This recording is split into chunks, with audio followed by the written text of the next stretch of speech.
لیژنەیەکی باڵامان بۆ پشتیوانیکردنی کەرتی پەروەردە و بەڕێوەچوونی تاقیکردنەوە گشتەکانی پۆلی 12 دامەزراندووە و پارێزگار خۆی سەرۆکایەتیەکە هەموو دام و دەستگا ئارامی و پۆلیسی و پێشمەرگایەتیەکان و دام و دەستگا خزمەتگوزاریەکان لەگەڵ پەروەردە خۆیانە بەشدارن هەموو کار ئاسانیەکمان کردووە هەموو پێداویستەکانمان دابین کردووە. ئەم ساڵ لەگەڵ بەڕێوەبەری گشتی کارەبای زۆربەی قوتابخانە خوێندنەکان کارەبای دابیان بەدابین کراوە.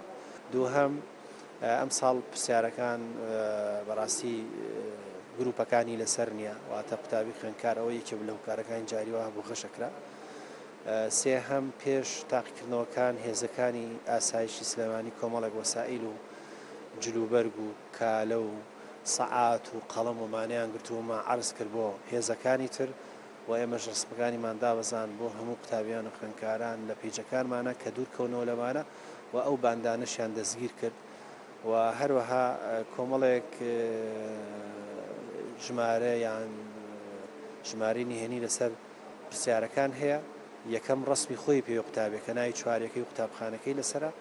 دووهەمیش لە هەچ قاعەیەکا بێت ڕێک ئەزانن ئەو پرسیارە هیچ شخصێکە و لە چ قاعەیەکە و لە چۆڵەکەێک سەر تهدیدەکەی و دیارێکە. هەموو ئامێرێکی زیرەک بۆ بەڕێبەری هۆڵەوە تا ئێمەش قەدەغەیە لە بەسوپاسەوە کۆڕکتیکۆم ئەم خەتێکی بۆ دابینکردن 200 دقیقی بەفری و ئێمەش وەکو وەزارەت هەموو بەڕێبەرێکی هۆڵ هەندێکی نازیرەکمان داوەتی واتەیش ماسەفاتێکی تیانە تەنها بۆ پەیوەندیکردنە بە لیژنەکانی تاقیکردنەوە یان خوا نەخواستە هەر کێشەیەکە بێ.